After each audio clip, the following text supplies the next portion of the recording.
자, 이번 시간은 그 양자화학 인트로덕션 세 번째 시간 The Principles of Quantum Theory, 즉 양자 이론의 몇 가지 원리들에 대해서 한번 다뤄보도록 하겠습니다. 오늘 배울 거는 우선 양자화학에서 잘 나오는 용어들, 이제 우리가 지난번에 봤던 연산자, 오퍼레이터, 슈퍼포지션, 중첩, 아이겐밸류 이퀘이션, 고유치 방정식 뭐 그런 것들을 다루고요. 그 다음에 양자역학의 중요한 원리 중에 하나인 불확정성의 원리에 대해서 같이 공부해보고, 그리고 나서 이 배운 것들을 다 정리한 양자역학의 가설, postulate에 대해서 한번 정리하고 강의를 마치도록 하겠습니다. 우선 오퍼레이터입니다. 오퍼레이터는 연산자라고 부르는 거죠. 한국말로는 수학적으로는 어떤 연산을 시킨다 그런 말입니다. 그래서 우리가 물리량을 얻기 위해서 어떤 웨이브 펑션, 파동함수에다가 어떤 연산을 시켜주는 것, 그걸 우리가 많이 다루게 되게 될 겁니다. 특별히 슈레딩거 이퀘이션도 하나의 연산자로 이루어진 고유치 방정식입니다. 즉 슈레딩거 이퀘이션을 우리가 쓰면 가장 간단하게 썼을 때 이렇게 쓰죠. h 플러스 i는 2 플러스 i 이렇게 씁니다. 이때 이 h, 앞에 붙는 h를 위에다가 삭감 모양의 표시를 하죠. 이 표시가 연산자 표시입니다. 오퍼레이터 연산자 표시고요. 함수에 어떤 연산을 한다 그런 말입니다. 그렇게 해서 그 함수에 어떤 상수배, 상수 곱하기로 표시되면 이게 우리가 구하고자 하는 어떤 연산의 그 값이 된다, 이런 의미를 가지고 있습니다. 슈레딩거 이퀘이션도 하나의 연산자를 이용한 이런 방정식이고요. 그때 사용된 h 삭간 이렇게 쓴 것, 그걸 우리가 해밀토니안 오퍼레이터라고 부릅니다. 그리고 다른 의미로는 이 해밀토니안 오퍼레이터는 우리가 입자의 에너지를 구하라 하는 연산자랑 똑같다, 이렇게 생각을 하면 되는 거죠. 그래서 해밀토니안 오퍼레이터는 어떤 꼴을 가지고 있냐면 마이너스 2n분의 h바의 제곱 del 스퀘어 더하기 v의 관계를 가지고 있고, 이것은 에너지를 구하라 하는 연산자고, 이 앞에 쪽 텀이 운동 에너지를 구하라 하는 연산자고요. 뒤에 텀이 위치 에너지를 구하라 하는 연산자입니다. 이 두 개를 합하면 이제 전체 에너지를, 입자 에너지를 구하라 하는 연산자가 되겠죠. 연산이 될 겁니다. 이때 해밀토니안 오퍼레이터를 1차원에서만 쓰면 이 라플라시안은 3차원에 다 쓸 수 있는 거고요. 1차원에서만 쓰면 특별히 x방향에 대해서만 쓰면 해밀토니안 오퍼레이터가 마이너스 2n분의 h바의 제곱 dx제곱분의 d제곱 플러스 vx 이렇게 표시가 됩니다. 간단하게 하나 외워두셔도 좋을 것 같습니다. 앞으로 계속 나오기 때문에요. 자, 이 해밀토니안 오퍼레이터로 이루어진 슈레딩거 이퀘이션은 하나의 아이겐밸류 이퀘이션입니다. 이 아이겐밸류 이퀘이션을 우리가 한국말로는 고유치 방정식이라고 부릅니다. 고유치 방정식이라고 부르고요. 이 고유치 방정식이라고 부르는 아이겐밸류 이퀘이션은 어떤 꼴로 되어 있냐면, 수학적으로 어떤 함수에다가 연산을 가했을 때 그 함수에 곱하기 어떤 constant factor, 상수 곱으로 표시되는 꼴로 표시되는 방정식, 이렇게 표시된다면 이 표시될 때 이 방정식을 우리가 아이겐밸류 이퀘이션, 고유치 방정식이라고 부르고, 그때 이걸 만족하는 함수를 우리가 아이겐 펑션, 고유함수라고 부르고요. 그때 그 고유함수의 앞에 붙는 constant factor를 아이겐밸류 고유치라고 부릅니다. 이걸 고유함수라고 부르고요. 슈레딩거 이퀘이션은 이 식을 만족하는 일종의 아이겐밸류 이퀘이션이 되고, 그때 고유함수가 슈레딩거 이퀘이션에서 고유함수는 우리가 잘 아는 파동함수가 고유함수가 됩니다. 아시겠죠? 자, 이걸 수학적으로는 기호를 이용해서 쓰면 오메가 플러스 i는 스몰 오메가 플러스 i 이렇게 씁니다. 이렇게 앞에 붙는 큰 대문자 오메가에 위에 삭감 모양으로 표시해서 연산자 표시입니다. 오퍼레이터 표시고요. 그래서 어떤 함수에, 펑션에 오퍼레이터를 가해서 연산을 했을 때 그 함수의 상수꼴로 표시될 때 이 더블 오메가라고 쓰는 상수를 우리가 constant factor고 아이겐밸류라고 부른다고 했죠. 슈레딩거 이퀘이션은 아이겐밸류 중에 하나입니다. 그때 우리가 이 오퍼레이터, 슈레딩거 이퀘이션의 오퍼레이터는 해밀토니안 오퍼레이터고, 슈레딩거 이퀘이션의 아이겐밸류는 에너지 값이 됩니다. 그래서 그 오퍼레이터인 해밀토니안 오퍼레이터는 마이너스 2n분의 h바의 제곱 델 스퀘어 더하기 v꼴로 표시되는 오퍼레이터입니다. 이 방정식을 풀어서 구해지는 해, 솔루션 풋사인은 에너지 E에 대응하는 웨이브 펑션입니다. 즉 에너지 E를 가지고 있는 웨이브 펑션입니다. 그래서 수학적으로는 이 슈레딩거 이퀘이션을 푼다는 거는 고유치 방정식을 푼다는 건데, 그때 어떤 시스템에 대한 해밀토니안 연산자의 고유치, 아이겐 밸류와 아이겐 펑션을 구하는 거예요. 그때 구한 아이겐 밸류는 고유치인 에너지 값이고, 아이겐 펑션은 입자의 운동을 기술하는 파동 함수가 되는 겁니다. 그죠? 그래서 그때 구한 해는 그 개의 웨이브 펑션, 파동 함수이고, 그때 구해진 이 값들은 허용되는 에너지 값들입니다. 이것들이 나중에 알게 되겠지만 불연속적인 값을 갖고 있어요. 그 모든 에너지가 다 나오는 게 아니고요. 이 고유치 방정식을 만족하는 에너지만을 우리가 취할 수 있는 거예요. 그 에너지들이 불연속적이라는 걸 나중에 배우게 될 겁니다. 자, 간단한 문제를 하나 볼까요? exponential ax승의 꼴은 오퍼레이터 d over dx의 아이겐 펑션인가, 고유 함수인가, 그리고 그때 고유치는 얼마인가, 이렇게 물어보는 문제입니다. 우선 오퍼레이터가 뭐냐면 d over dx, 즉 한번 미분해라, 한번 미분하는 연산을 해라 하는 연산자입니다. 그 연산자에 대해서 아이겐 펑션을 만족하는 고유치 방정식인가, 우선 이걸 물어보고 있어요. 그럼 어떻게 하면 되냐면 함수에다가, 이게 지금 함수죠, exponential ax승이라는 함수에다가 연산을 행하는 겁니다. 지금 무슨 꼴로 바꾸는 거냐면 아까 본 오메가 연산을 하고 함수 쓰고, 그게 과연 이러한 함수, 이러한 이식을 만족하느냐, 이걸 물어보는 문제고요. 그래서 연산을 행했더니, 지금 연산은 뭐냐면 한번 미분하라는 거예요. 미분했더니 a가 앞으로 나오고 a 곱하기 exponential ax 꼴이죠.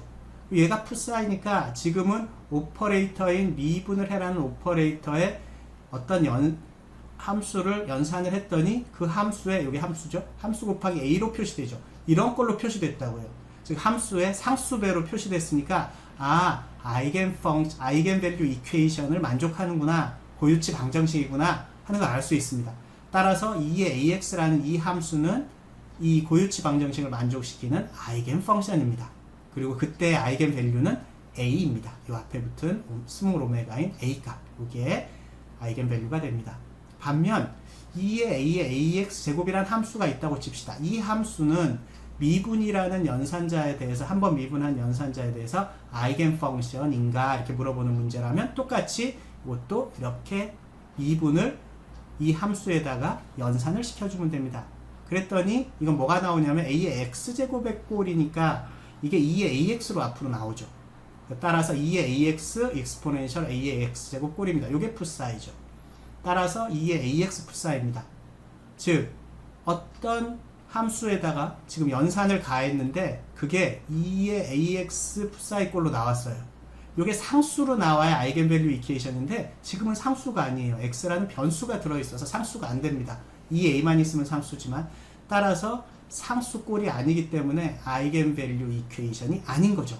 그래서 이 함수는 이 2의 ax 제곱이라는 함수는 미분이라는 연산자의 아이겐밸류 이퀘이션이 안 됩니다.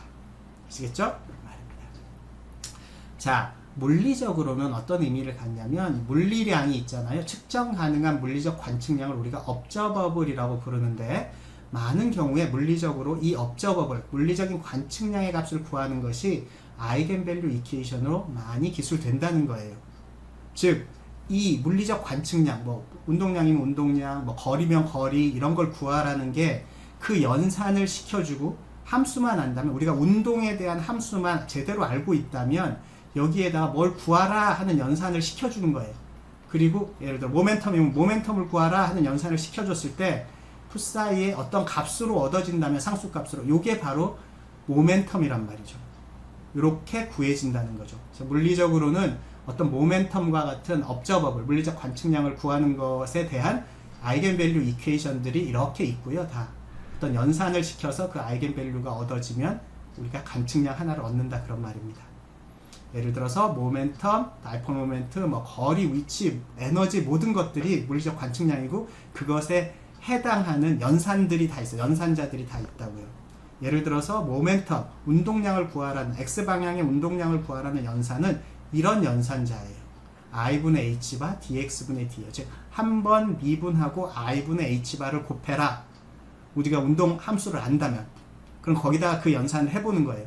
그리고 그랬을 때 답이 어떤 상수값 곱하기 그 함수가 그대로 나왔다면 그때 구해진 이 상수값, 얻어진 상수값이 바로 그때 모멘텀이 되는 거란 말이죠. 이게 수학적인 고유치 방정식과 observable, 물리적인 observable 사이의 관계입니다. 한번 문제를 풀어볼까요? 예를 들어 어떤 함수가 있다고 합시다. 파동함수로 기술되는 어떤 입자의 운동이 있는데 그 입자의 파동함수가 A의 exponential ikx승 더하기 B의 exponential minus ikx로 표시된다고 합시다. 슈레딩거 이퀘이션에 넣어보면 이 식은 슈레딩거 이퀘이션은 만족해요. 그리고 그때 에너지 값은 2m분의 k제곱 h바의 제곱으로 주어집니다. 그래서 우리가 앞장에서 2강에서 한번 풀어본 것 같아요. 자, 이 파동함수가 있다고 칩시다. 이 파동함수를 갖는 파티클의 1차원에서의 리니어 모멘텀 선형 운동량을 구해라 그런 말입니다. 앞서서 우리가 배운 것처럼 px라는 운동량의 오퍼레이터는 어떻게 하냐면 i분의 h바에 dx분의 d 이런 꼴을 갖고 있다고 했어요. 즉 미분하고 i분의 h바를 곱하라 하는 연산을 시켰을 때 이게 아이겐밸류 이퀘이션을 만족하고 아이겐밸류가 나오면 그 값이 바로 이 파티클의 리니어 모멘텀이 된다는 거죠. 예를 들어 한번 해봅시다. 풋사이가 이렇게 표시되는데 뭐 예를 들어서 b가 이번엔 0이에요. 그럼 풋사이는 이렇게 표시되겠죠. a의 exponential ikx예요. 그럼 이때 이 함수에 대해서 연산을 해봅시다. px 연산을 해보면 미분하고 i분의 h바를 곱하니까 미분하면 뭐가 나오냐면 ik가 앞으로 나오게 되죠. ik가 앞으로 나오고 i분의 h까지 곱했어요. 그럼 식이 전체적으로 i 약분돼서 없어지고 kh바만 남습니다. 그래서 kh바 a의 exponential ikx 꼴이니까 kh바 풋사이예요. 즉 연산을 시켰더니 px라는 연산을 풋사이에다 시켰더니 풋사이 곱하기 앞에 kh바가 남았는데 이 둘 다 상수예요. k도 상수, h바도 상수니까 상수배 꼴로 나왔으니까 아 고유치 방정식을 만족하는 함수고 고유치 방정식을 지금 만족하고 있고 그때 얻어진 이 값 kh바가 바로 이 함수의 리니어 모멘텀 즉 운동량이라는 말이 되죠. 이렇게 해서 운동량을 구한 거예요. 그죠? 이때는 운동량을 구할 수 있습니다. 두 번째, a가 0일 때도 똑같이 구해보면 운동량이 마이너스 kh바로 구해졌어요. 아 그렇구나. 즉 b가 0일 때는 오른쪽으로 움직이는 운동량을 갖고 있으면 똑같은 양의 마이너스 kh니까 a가 0이면 왼쪽으로 움직이는 운동량을 가지고 있다. 그런 의미로 해석이 될 것 같아요. 이렇게 운동량을 구할 수 있었습니다. 그런데 b가 0 또는 a가 0이 아니라 이번에 a와 b가 다 0이 아니고 근데 이제 같다. a와 b가 같다. 이때에 운동량을 한번 구해봐라. 그런 문제를 한번 냈다고 칩시다. 그러면 풋사이는 a하고 b가 같으니까 a 곱하기 exponential ikx 더하기 exponential minus ikx 꼴로 쓸 수 있겠죠. 이거를 미분해보면 미분해서 i분의 h바를 곱할 건데 미분하니까 이런 꼴로 쓰여졌어요. 즉 ik가 앞으로 나오긴 했는데 뒤에 함수가 exponential ikx 빼기 exponential minus ax 그래서 a 곱하기 이 함수가 풋사이가 아니에요. 왜냐하면 풋사이는 a의 exponential ikx 더하기 exponential minus ikx인데 여기 마이너스가 플러스가 마이너스로 바뀌어 있어서 풋사이가 아니잖아요. 즉 a가 b일 때는 어떤 연산을 즉 px라는 연산을 했을 때 풋사이에다가 이게 어떤 상수값의 풋사이가 이걸 만족하지 않는다 그런 말이에요. 만족하지 않는다는 의미는 무슨 말이냐면 지금 이 함수는 px를 구하라는 연산자에 대해서 아이겐 펑션이 아니란 말이에요. 아이겐밸류 이퀘이션이 안 되기 때문에 아이겐 펑션이 아니고 따라서 그 아이겐 밸류 값인 모멘텀을 구할 수 없다 그런 말입니다. 얻어지지 않는다 그런 말입니다. 그래서 이러한 파동 함수는 특별히 b가 0일 때나 a가 0일 때는 모멘텀 값이 얻어지지만 다른 경우에 즉 a가 b랑 같다 뭐 이런 경우에는 모멘텀 값을 얻을 수 없다라는 거예요. 아시겠죠? 그래서 언제나 아이겐밸류 이퀘이션을 만족할 때 그때 얻어진 아이겐밸류 값들이 물리적인 관측량이다. 이렇게 해석하는 겁니다. 우리는 자, 또 우리가 배울 용어 중에 하나가 허미션 오퍼레이터라는 게 있어요. 즉 한국말로 하면 뭐 에르미트 연산자 이렇게 부르기도 합니다. 이런 허미션 오퍼레이터에 대한 이야기를 해볼까요? 이건 수학적인 개념이고요. 수학적으로 허미션 오퍼레이터란 연산자는 어떤 연산자냐면 정의는 이렇습니다. 풋사이 i 스타 오메가 풋사이 j를 전체적으로 적분을 하면 이거 i하고 j를 바꾼 연산에 스타를 붙여준 것과 같아진다. 이걸 만족하면 이 연산자를 허미션 오퍼레이터라고 부른다. 이런 말입니다. 그래서 풋사이 i하고 풋사이 j는 서로 다른 파동함수입니다. 서로 다른 파동함수 두 개가 있을 때 한 개의 파동함수의 앞에 켤레복소수를 취하고 뒤에 있는 파동함수의 연산을 행한 것이 그 두 개를 바꾸어서 뒤에 있는 파동함수의 켤레를 취해주고 앞에 있는 파동함수의 연산을 시킨 거에 전체 켤레와 같아진다면 이 함수들을 이 연산자를 우리가 허미션 오퍼레이터라고 부릅니다. 그런데 특징적으로 우리가 양자역 이건 수학적으로 이걸 만족하는 오퍼레이터를 허미션 오퍼레이터, 에르미트 연산자라고 부르는데요.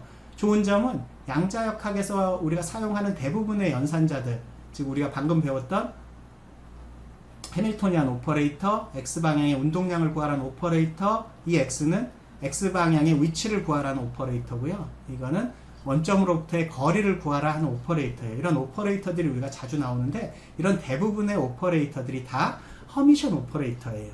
그래서 허미션 오퍼레이터의 성질을 알면 우리가 앞으로 양자역학 오퍼레이터를 다루는데 좀 도움이 될 것 같아요.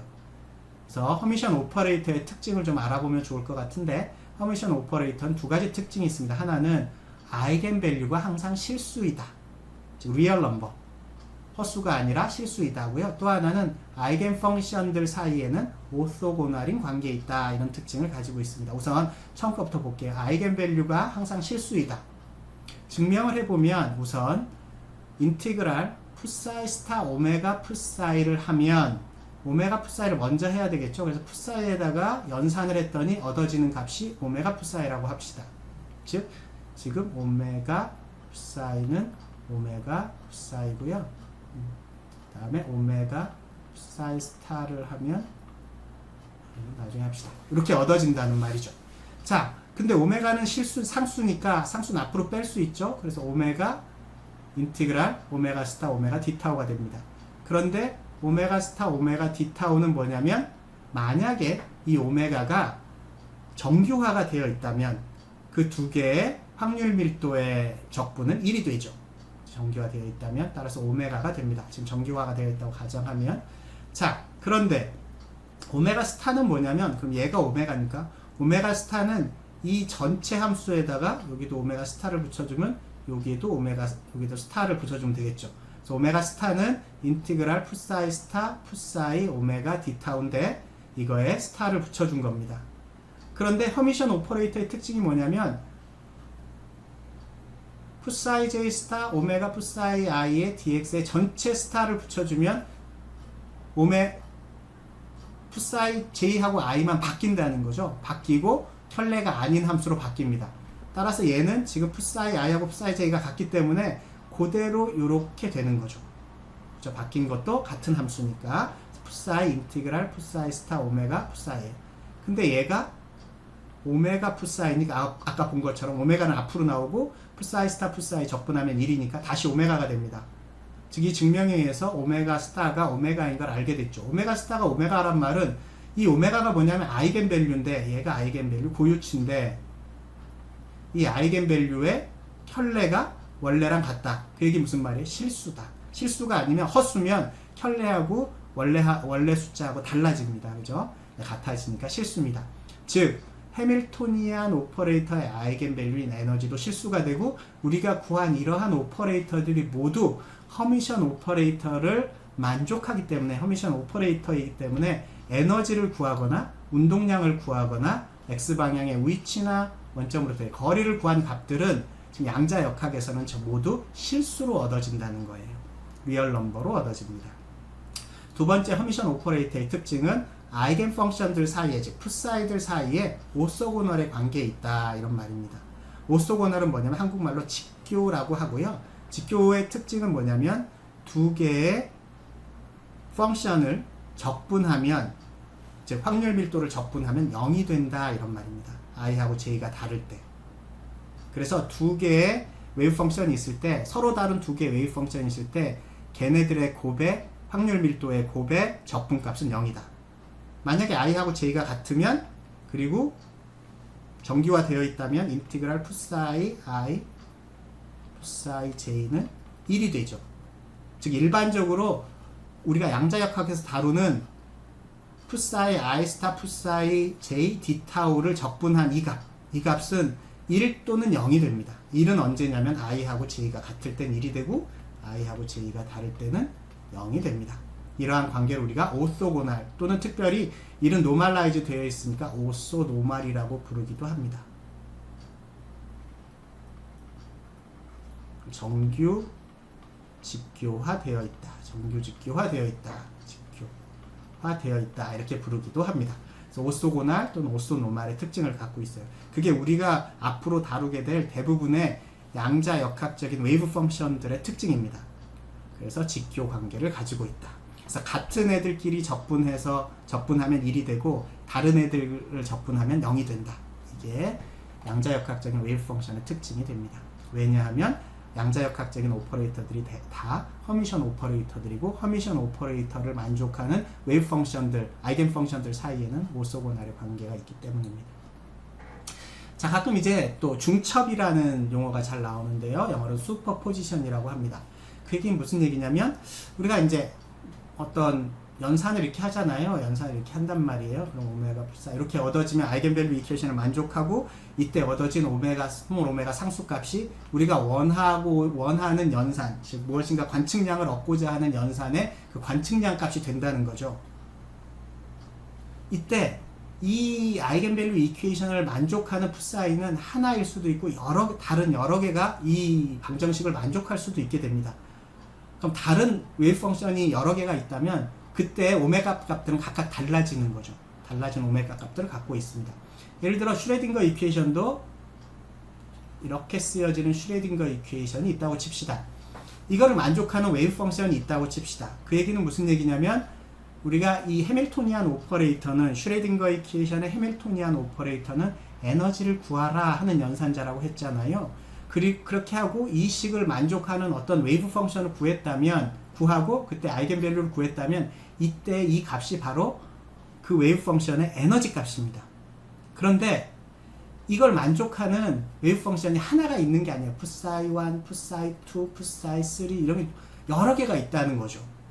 여러 개가 있을 때 우리가 푸사이 1에 대한 에너지를 E1이라고 부르고 푸사이 2의 아이겐밸류를 E2라고 하고 푸사이 3에 해당하는 아이겐밸류 값들이 각각 또 다 다르다는 거죠. 그래서 여러 개의 웨이브 펑션이 있고 여러 개의 웨이브 펑션에 따라서 아이겐밸류 값들이 여러 개가 있을 수 있는 거예요. 그때 우리가 이제 이게 관측량인데 여러 번 측정을 하면 언제는 얘가 얻어지고 언제는 얘가 얻어지고 언제는 얘가 얻어지고 이게 어떻게 얻어질지 몰라요. 근데 하나가 얻어지긴 하는데 그때마다 다르게 얻어지는 거예요. 이 중에 하나가 얻어지긴 하는데 그때마다 그럼 에너지 값들은 또 달라지는 거죠. 즉 그래서 전체적인 일반적인 웨이브 펑션을 표시해라 하면 푸사이 1, 푸사이 2, 푸사이 3 이런 것들이 다 합쳐져서 표시돼야 되는 거예요. 전체 웨이브 펑션은. 그런데 얘들이 똑같이 한 번씩 나오는 게 아니라 얘는 한 번 나오고 얘는 두 번 나오고 여러 번 측정했을 때 얘는 여러 번 측정했을 때 뭐 100번 나올 수도 있고 100번 측정하면 얘가 뭐 50번, 얘가 20번, 얘가 30번 뭐 이렇게 나올 수도 있다는 거죠. 그래서 요 비율에 대해서 앞에 C1 나타나는 비율대로 C2, C3 이렇게 표시하고요. 표시하는데 이때 나타날 확률은 그때 CI의 제곱에 비례해요. CK의 제곱에 비례해요. 그런 특징을 가지고 있어요.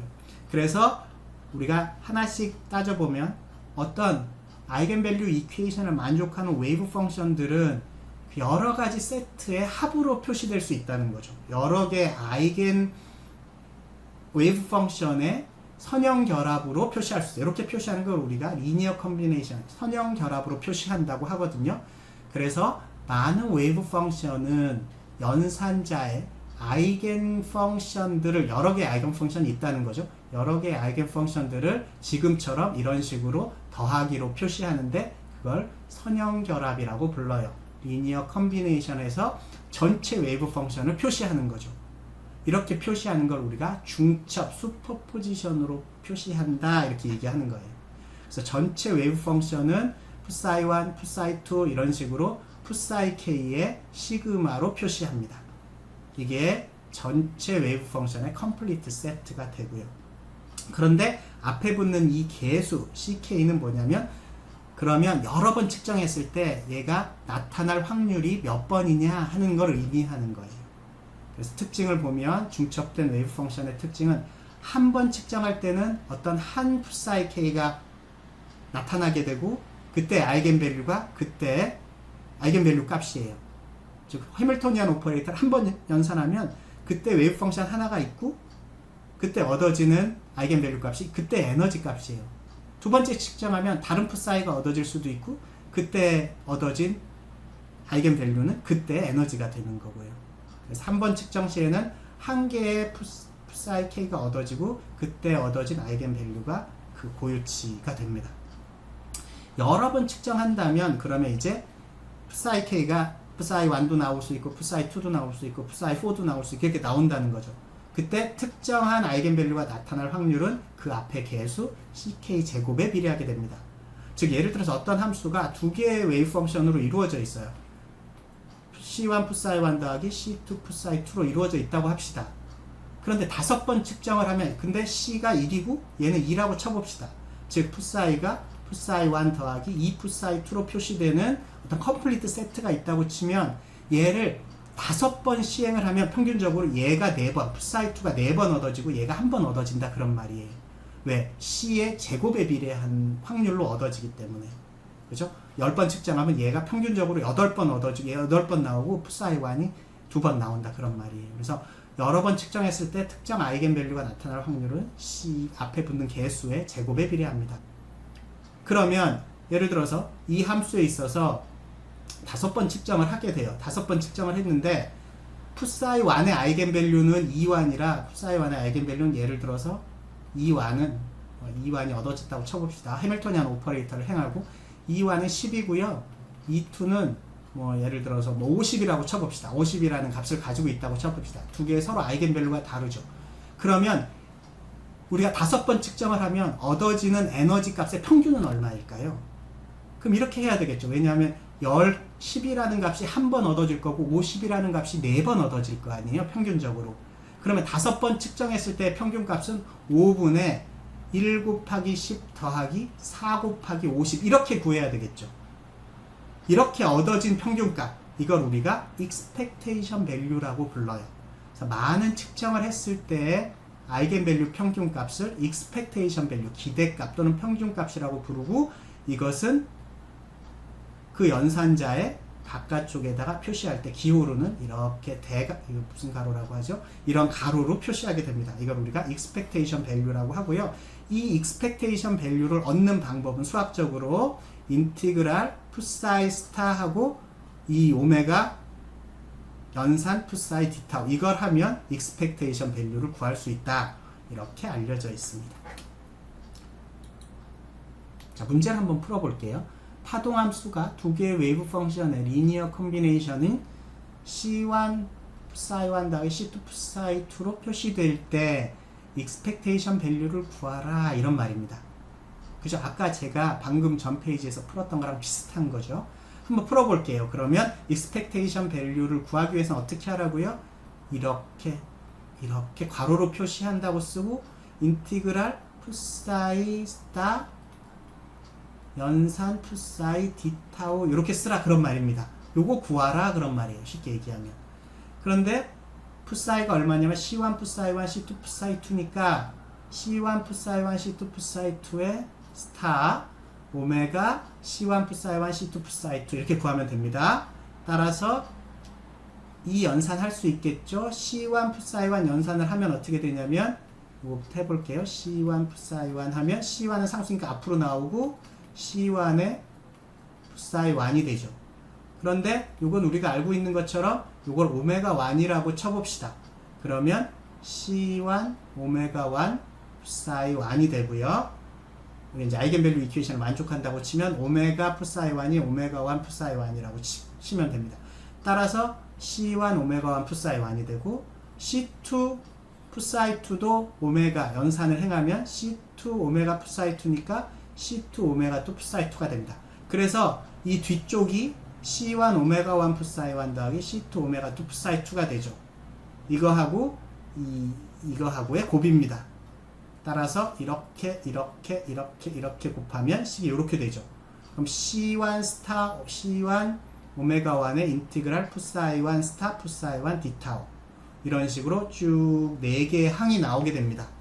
4개의 항이 나오는데 우리가 보면 얘는 얼마냐면 푸사이가 이미 오소노말이라고 치면 오소노말은 뭐라고 그랬죠 아까? 같은 웨이브 펑션의 적분은 1이고 다른 웨이브 펑션의 적분은 0이다 그런 말입니다. 따라서 푸사이 1 스타 푸사이 디타우는 1이고요. 푸사이 2 스타 푸사이 2도 1이고요. 같으니까.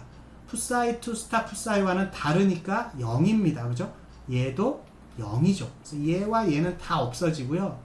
얘와 얘 싹 없어지고 뭐만 남냐면 앞에 얘하고 얘만 남습니다. 그죠? 얘는 1이니까 얘도 1이니까 즉 C1 제곱 오메가 1하고 C2 제곱 오메가 2가 남게 됩니다. 이게 우리가 앞서서 구한 expectation 구한 거랑 비슷한 식이죠. 즉 한 웨이브 펑션의 아이겐밸류를 오메가 1이라고 하고 또 다른 웨이브 펑션의 아이겐밸류를 오메가 2라고 했을 때 그러면 무슨 의미냐면 오메가 푸사이 1은 오메가 1 푸사이 1이고요.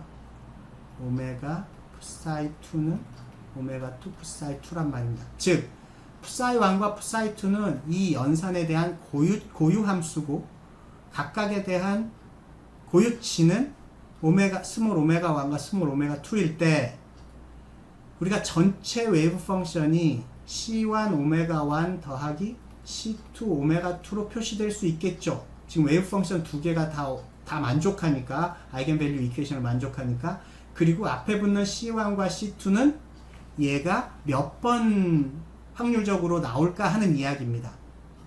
따라서 전체 expectation value는 이 확률은 C1제곱 또는 C2제곱에 비례한다고 그랬으니까 C1제곱 오메가 1하고 C2제곱 오메가 2를 더한 것이 이 expectation value가 되는 거죠. 절대적인 기대값이 되는 겁니다. 이렇게 푸는 문제죠. 그래서 expectation value, 기대값이라고 하는 것은 각 아이겐밸류, 각 고유치에 대한 가중치를 둔 probability의 합이고요. expectation value는 1년의 측정에 대한 가중평균이 된다. 즉 여러 번, 수만 번, 수백만 번 측정해서 평균값으로 나오게 되는 값이 여기에 접근을 하게 되는 거죠. 이제는 그런 의미를 가지고 있습니다. 그걸 우리가 expectation value라고 부릅니다. 자, 하이드로젠 애톰에서 우리가 지난 시간에 이 강에서 하이드로젠 애톰의 웨이브 펑션 1s 오비탈의 웨이브 펑션 한번 구해본 적이 있어요. 이때 일렉트론과 뉴클리어스 간 거리의 expectation value를 구하라. 거리는 뭐냐면 R이잖아요. 원점으로부터의 거리니까 R의 expectation value를 구하라 하는 말은 R에다가 이렇게 풀란 말이죠. 이걸 풀란 말이죠. 그럼 이거는 어떻게 푸냐면 오메가의 expectation value는 인티그랄 푸사이 스타 연산하고 이렇게 구하란 말이니까 지금은 1차원이니까 D 나오겠지만 어쨌든 D 1차원 아니네요. D 타우로 풀어야 될 거고 그래서 R의 expectation value는 인티그랄 푸사이 스타 R의 푸사이 디터입니다. 요게 오퍼레이터. R의 오퍼레이터는 어떻게 하는 거냐면 그냥 R을 곱해라 하는 연산입니다. 이렇게 연산을 하는 거예요. 따라서 R 곱하고 푸사이 디터입니다. 따라서 이 값에 스타 값을 써주고 근데 스타 값이 의미가 없는 게 이 함수는 실함수예요. 실함수이기 때문에 그냥 그대로 스타나 얘나 똑같습니다. 그 다음에 R의 이 함수. R을 곱해야 되는 거죠. 곱하면 D타운데 요거를 dr d세타 d파이 극좌표로 바꾸고 싶으면 뭐를 꼭 곱해줘야 된다고요? 언제나 r제곱 사인 세타를 꼭 곱해줘야 된다. 잊지 말고. 따라서 여기 r이 하나 있으니까 r 3승 사인 세타가 꼭 들어가고요. 요 푸사이의 제곱이 들어갑니다. 푸사이 스타 푸사이니까. 근데 실함수니까 푸사이 제곱이랑 같아지죠. 푸사이 제곱인 익스포네셜 마이너스 2r 오버 a0를 적분할 겁니다. r 3승 곱하기. 그죠? 그리고 적분 구간은 r은 0에서 무한대까지, 세타는 0에서 파이까지, 파이는 0에서 2파이까지 적분하면 됩니다. 요 적분이 예전에 한번 해봤던 적분이고요. 이 강에 보면 요 적분 표가 나와 있습니다. 그 표 보고 적분해 보면 됩니다. 적분해 보면 이 값이 얼마가 나오냐면 2분의 3 A0가 나옵니다. 따라서 A0가 보어 레디어스라고 부르는 52.9 피코미터이기 때문에 expectation value는 79.4 피코미터가 됩니다. 즉 하이드로젠 애톰에서 일렉트론과 뉴클리어스 간 거리의 평균값은 79.4 피코미터입니다. 우리가 알고 있었던 보어 레디어스는 뭐냐면요, 하이드로젠 애톰에서 일렉트론이 뉴클리어스로부터 관찰되는 가장 자주 관찰되는 거리입니다. 그래서 이게 거리라고 치면 0으로부터 시작해서 어떤 거리에서 가장 많이 관찰이 되는데, 여기 가장 많이 관찰되는 거리가 여기가 A0예요. 근데 실제 평균값은 여기에 있습니다. 2분의 3 A0에 있어요. 그 이유는 뭐냐면 요게 대칭이 아니라 요게 뒤쪽으로 이렇게, 앞쪽은 가파르고요, 뒤쪽은 이렇게 완만해요. 따라서 실제 평균값은 가장 많이 관찰되는 보어 레디어스보다 약간 오른쪽에 있게 됩니다. 그래서 2분의 3 A0인 79.4 피코미터가 실제로 하이드로젠 아톰에서 전자가 뉴클리어스로부터 떨어져 있는, 핵으로부터 떨어져 있는 평균 거리가 됩니다. 물론 가장 많이 관찰되는 거리는 52.9 피코미터고요. 비슷한 방식으로 평균 운동 에너지를 구하고 싶으면 EK에 이렇게 된 expectation value를 구하면 되고, 이건 어떻게 구하란 말이냐면 푸사이 스타 EK 오퍼레이터 푸사이 이렇게 하란 말입니다. 운동 에너지를 구하라는 오퍼레이터는 뭐냐면 마이너스 EK가 마이너스 2n분의 h바의 제곱 2번 미분하란 말이거든요. 그걸 해서 이제 풀면 우리가 평균 운동 에너지도 구할 수 있게 됩니다. 이렇게 평균 값을 구하는 걸 우리가 expectation value라고 합니다. 자, 양자역학에서 중요한 원리 중에 하나가 나왔는데, 그게 또 뭐냐면 불확정성의 원리입니다. 많이 들어봤죠? uncertainty principle이라고 부르는 불확정성의 원리입니다. 우리가 일반화학 때도 배웠고, 일반화학 때는 어떻게 배웠냐면 그냥 단순하게 어떤 입자의 위치와 운동량은 동시에 결정할 수 없다. 즉 운동량을 결정하면 위치의 불확정성이 너무 커지고, 위치를 결정하게 되면 운동량의 불확정성이 너무 커진다. 그래서 위치와 운동량 사이에는 불확정성의 관계 가지고 있다. 이걸 uncertainty principle이라고 부릅니다. 하나 보겠습니다. 이걸 양자역학적으로 한번 해석해 볼게요. 만약에 운동량이 확정되었다고 생각을 해봅시다. 예를 들어서 아까 푸사이가 A exponential IKX의 경우는 운동량을 확정할 수 있습니다. 왜냐하면 PX를 풀어봤더니 PX는 I분의 H바 DX분의 D 꼴이잖아요. 이걸 했더니 KH바 푸사이가 되어 있습니다.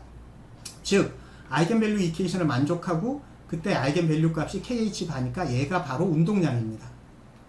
그래서 A exponential IKX라는 웨이브 펑션의 아이겐밸류 운동량은 KH바입니다. 운동량이 결정이 되었죠. 운동량이 결정이 되었는데 우리가 잘 보면 그때 이런 거 한 적 있어요. 푸사이는 2강에 A의 exponential IKX라는 애의 확률 밀도를 구하면, 확률 밀도는 푸사이 제곱으로 표시되죠. 푸사이 제곱은 A제곱 곱하기 켈레복소수 얘입니다. 따라서 얘를 두 개를 곱하면 1이 돼요. 복수함수기 때문에 켈레복소수 곱하면 두 개를 곱하면 1이 돼서 A제곱만 됩니다. 즉 상수값이에요. 푸사이 제곱이 상수값이란 말은 확률 밀도가 x에 관계없이 늘 똑같다 그런 말이에요. 어느 특정한 x에 있는 게 아니라 늘 똑같아요. 이 얘기는 무슨 얘기냐면 어느 위치에 있을지 알 수 없단 말이랑 같은 말입니다. 즉 운동량이 결정이 되었을 때 운동량은 kh바예요. kh바란 말은 오른쪽으로 운동하는 운동량이 딱 결정이 됐어요. 근데 위치는 전혀 몰라요. 왜냐하면 모든 위치에서 있을 확률이 있거든요. 따라서 위치는 결정될 수가 없습니다. 즉 운동량이 확정되면 위치는 확정할 수 없습니다. 반대로 위치가 확정될 경우라고 한번 생각해 봅시다. 일반적으로 뭐 푸사인은 뭐 익스포넨셜 또는 코사인 x, 사인 x 이렇게 표시된다고 치면 함수가 이렇게 표시되는 거잖아요. 뭐 이렇게 표시되는 거잖아요. 뭐 이런 식으로 그려지겠죠. 그럼 입자를 발견할 확률은 얘가 푸사이라면 푸사의 제곱이니까 뭐 이런 식으로 표시되겠죠. 그럼 입자를 발견할 확률은 여기서 크고 여기서 크고 여기서 작고 뭐 이런 건 알 수 있겠지만 그럼 어디에 있을지 모르는 거예요. 위치가 확정되고자 하면 입자를 발견할 확률 밀도가 즉 푸사이 제곱이 이렇게 그려져야 될 거예요. 여기 한 점에서만 나오고 나머지에서는 0이 돼야 됩니다. 0 여기에서만 있고 나머지도 0. 이렇게 되면 위치가 확정된다고 이야기할 수 있겠죠. 근데 푸사이 제곱을 푸사이를 이렇게 만들려면 일반적인 얘 가지고 만들 수 없는 거예요. 굳이 이렇게 만들고 싶다면, 얘를 이렇게 만들고 싶다면 우리가 수학적으로 이렇게 해야 돼요. 예를 들어서 뭐 이렇게 되어 있는 함수, 파동 함수가 하나 있고, 그 다음에 여기에서 똑같이 가되 뭐 예를 들어서 가운데서 이렇게 되어 있는 밑으로 가고 이렇게 되는 함수가 있다고 쳐봅시다. 얘하고 얘를 합하면 어떻게 되냐면 얘의 제곱은 풋사이 제곱, 입자를 발견할 확률은 마찬가지로 이렇게 될 거고, 얘 입자를 발견할 확률은 이렇게 되겠죠.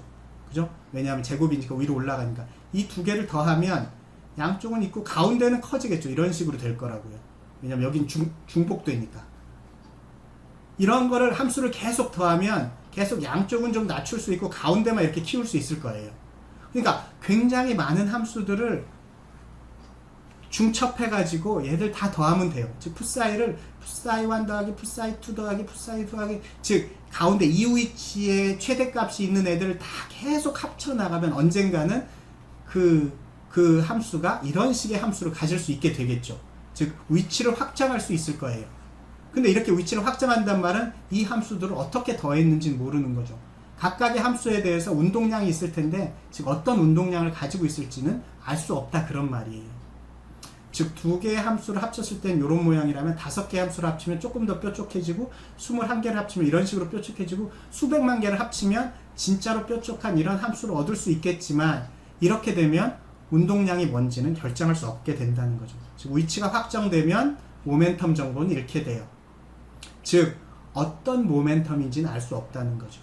즉 다르게 말하면 운동량이 확정되면 위치는 확정할 수 없고, 위치를 확정하려고 하면 운동량을 결정할 수 없다는 거죠. 이게 바로 uncertainty principle이고 양자역학의 하나의 원리입니다. 뭔지는 모르겠지만 그냥 원리예요. 이게 맞아요.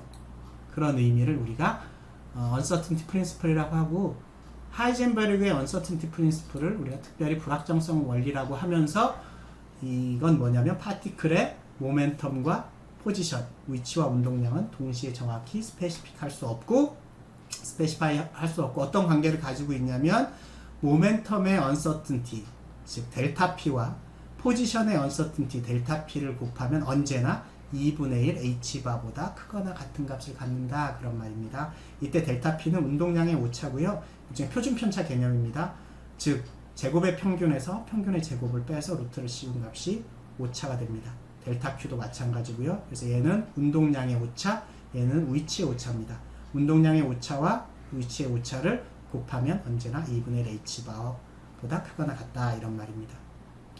그런데 이 불확정성의 원리라는 게 모든 두 개의 어떤 물리량에 관여하는 건 아니에요. 지금 X방향의 운동량하고 위치에는 관여하지만 X방향의 위치하고 Y방향의 운동량하고는 관계가 없어요. 얘네들은 둘 다 결정할 수가 있어요. 즉 3차원에 있어서 X축의 포지션이 Y축이나 Z축상의 모멘텀을 제약하지는 않아요. 즉 불확정성의 원리가 적용되는 두 개의 물리량은 X방향의 위치와 운동량, Y방향의 위치와 운동량, Z방향의 위치와 운동량, 이런 것들만 불확정성의 원리가 적용되고, X방향의 위치와 Y방향의 운동량, 이거는 불확정성의 원리가 적용되지 않는다. 즉 X방향의 위치와 Y방향의 운동량은 동시에 정확하게 결정할 수 있다, 그런 말입니다.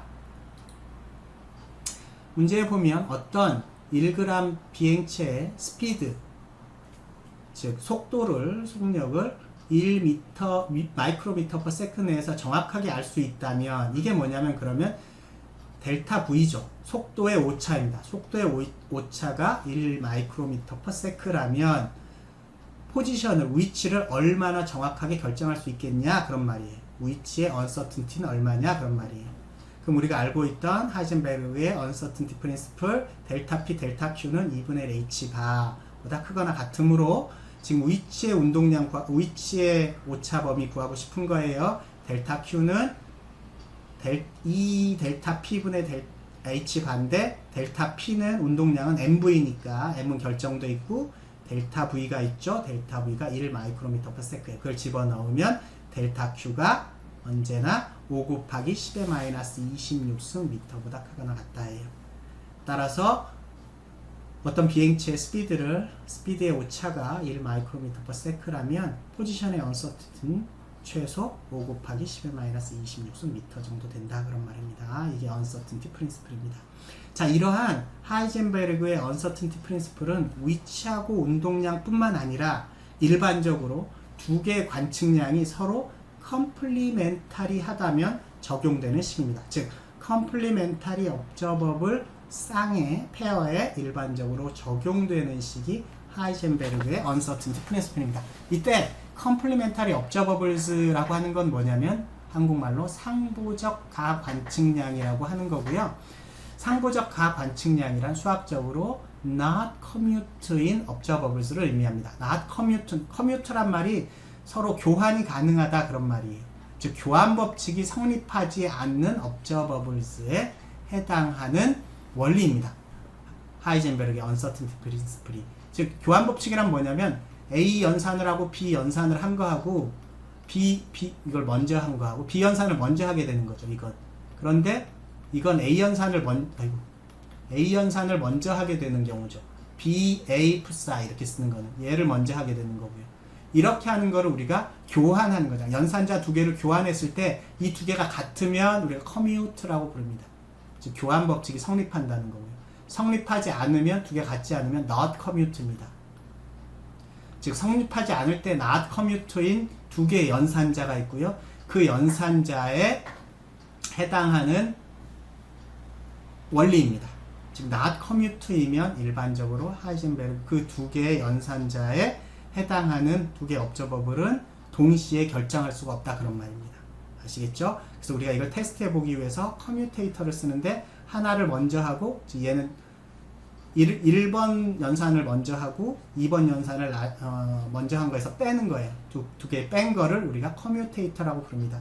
이 커뮤테이터 값이 0이면 우리가 커뮤트한 거고요. 즉 교환 가능한 가환인 거고요. 0이 아니면 not commute한 겁니다. 이때 이 두 개의 observable 사이에는 똑같이 동시에 결정할 수 없는 하이젠베르그의 uncertainty principle이 적용된다 그런 말입니다. 자, 예를 들어서 한번 해볼게요. 실제로 포지션과 모멘텀이 있다고 쳐봅시다. 지금 우리가 알고 있는 하이젠베르그의 uncertainty principle이죠. 이 두 개가 not commute인지 한번 실제로 우리가 커뮤테이터를 이용해서 한번 보려고 해요. 그러면 포지션을 먼저 하고 모멘텀을 나중에 하거나 모멘텀을 먼저 하고 포지션을 나중에 하거나 그 연산을 그 두 개를 한번 빼보는 거죠. 그래서 어떤 웨이브 펑션에다가 px를 한 거하고 pxx 한 거를 비교해 보려고 해요. 이 위에 거는 모멘텀 연산을 먼저 하는 거예요. px를 먼저 한 거고 얘는 x 연산, 위치 연산을, 포지션 연산을 먼저 하는 거예요. 즉 사이에다가 이 연산을 먼저 하는 거죠. 즉 모멘텀 연산을 먼저 하는 거예요. 그래서 x 곱하기 i분의 h바 dx분의 d psi가 되고 따라서 이거는 그냥 상수니까 앞으로 나오면 i분의 h바 x dx분의 d psi가 되는 거고요. 그런데 이번엔 x를 먼저 곱한 후에 px 연산을 나중에 해볼게요. 곱하니까 x psi가 됐죠. x psi를 px 연산하니까 미분을 하고 i분의 h바를 곱해야 되는데 미분할 때 얘가 좀 달라졌어요. 그래서 x psi를 미분하면 x를 미분하고 psi는 가만히 두거나 더하기 x를 가만히 두고 psi를 미분하거나 이렇게 하는 거죠. 그 두 개를 더한 게 이겁니다. 얘는 x를 가만히 두고 psi를 미분한 거고 얘는 psi를 가만히 두고 x를 미분한 겁니다. x를 미분하면 1이니까 psi가 되죠. 자, 그러면 커뮤테이터는 뭐냐면 px를 먼저 한 거에서 x를 먼저 한 거를 빼주는 거죠. 즉 위에서 아래를 빼면 됩니다. 빼면 x dx분의 d 요건 사라지네요. 빼니까. 그럼 뭐만 남냐면 밑에 걸 빼줬으니까 마이너스 i분의 h바 플러스 i가 남게 됩니다. 따라서 마이너스 i분의 h바는 ih바죠. ih바 플러스 i가 돼서 커뮤테이터의 값은 ih바가 됩니다. 이 ih바가 0이 아니라는 거죠. 0이 아니니까 not commute입니다. not commute의 특징은 뭐라고요? 하이젠베르그 uncertainty principle이 적용된다. 즉 x와 px는 동시에 결정할 수 없다는 겁니다. 일반적으로는 임의의 observable set pair 두 개의 오메가1, 오메가2라는 두 개의 연산자가 있다고 할 때 그리고 그거에 해당하는 observables 두 개가 있다고 할 때 그거의 uncertainty는 이렇게 표시된다. 라고 표시됩니다. 즉, 두 개의 연산의 커뮤테이터의 평균값, 기대값 곱하기 2분의 1보다 크거나 같다입니다.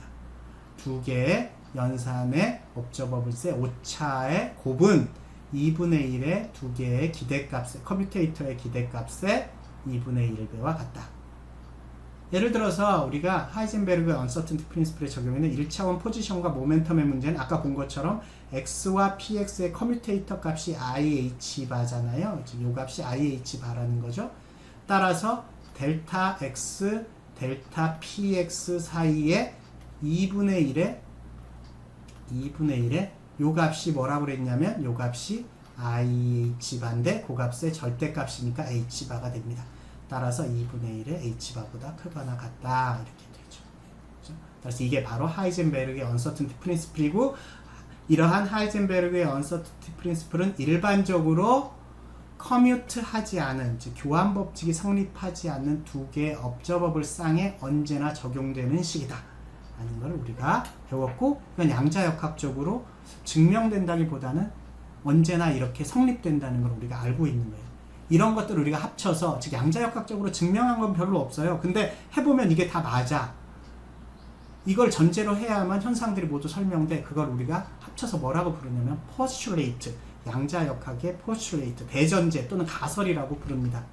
한번 정리를 해보려고 해요.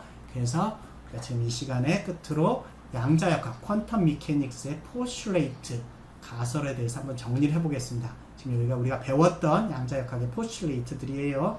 우선 양자역학의 웨이브 펑션이라는 게 있습니다. 즉, 이와 같이 표시되는 슈레딩거 이퀘이션의 해가 웨이브 펑션이 된다. 이것은 양자역학의 postulate입니다. 그러니까 우리가 앞으로 어떤 입자의 운동에 대해서 슈레딩거 이퀘이션을 풀어서 그것이 나오면 그때 psi를 구하면 이게 바로 그 입자의 운동 방정식을 표시하는 파동 함수다 이렇게 생각하면 돼요. 이제 의심할 필요 없이. 이게 하나의 postulate입니다. 두 번째, 보네 인터프리테이션. 이건 뭐냐면 어느 점에서 입자를 발견할 확률은 psi 제곱에 비례한다 하는 게 양자역학의 또 하나의 가설입니다. 언제나 성립하는 가설이고요. 또 양자역학에 있어서 받아들일 수 있는 웨이브 펑션은 우선 어떤 위치에서도 무한대이어서는 안 되고 싱글 밸류드여야 되고 그 함수와 1차 미분도 연속이어야 한다. 이걸 만족하는 웨이브 펑션만이 해가 된다. 이것도 하나의 postulate입니다. 그 양자역학에 있어서 오퍼레이터에 해당하는 아이겐 밸류 값들은 물리적인 관측량에 해당한다. 즉 물리적인 관측량을 업저버블스로 얻기 위한 하나의 오퍼레이터들, 연산자들이 대응되어 있고 그 연산자가 아이겐 밸류 이퀘이션을 만족할 때 얻어지는 아이겐 밸류 값들이 그 연산자의 관측량이다. 이렇게. 이것이 또 하나의 양자역학의 postulate입니다. 또 하나, 두 개의 그 observables가 서로 not commute 하면 두 개의 observables는 동시에 정확하게 정의할 수 없고 그걸 우리가 uncertainty principle이라고 부르고 불확정성의 원리라고 부르고 이 불확정성의 원리는 not commute한 두 개의 observables에 이미 언제든지 적용되는 원리이다.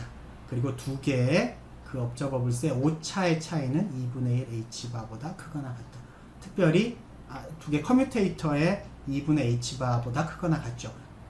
2분의 1보다 크거나 같죠. 특별히 델타 P와 델타 Q 사이에는, 즉 운동량과 위치 사이에는 2분의 1 h바보다 크거나 같은 사이의 관계를 가지고 있다 하는 게 하이젠베르그의 uncertainty principle입니다. 이상으로 해서 이번 시간에는 우리가 다루는 양자역학의 여러 가지 용어들에 대해서 한번 정리를 해봤고요. 또 중요한 것은 양자역학에서 나오게 되는 양자역학의 대전제, 가설에 대해서 한번 정리해 보았습니다. 수고하셨습니다.